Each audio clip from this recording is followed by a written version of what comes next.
नमस्कार. S27 live मध्ये आपले स्वागत.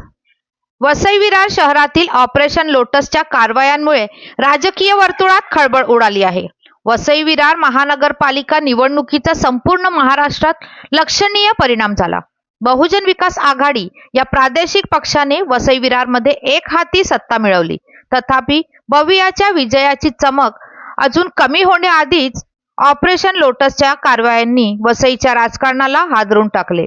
जिथे बवियाने 71 जागा जिंकून बहुमतासाठी आवश्यक असलेल्या 58 जागा ओलांडल्या, भाजप आता पडद्यामागे एक मोठी हालचाल करण्याची तयारी करत असल्याच्या चर्चा समाज माध्यमावर व्हायरल होत आहेत.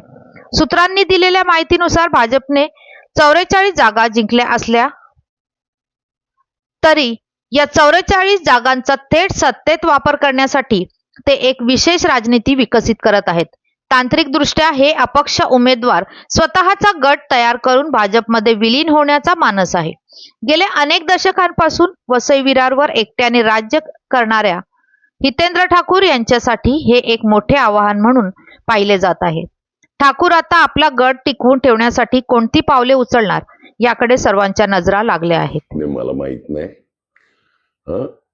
लोकांनी धडा शिकवलाय तुम्हाला ऑलरेडी.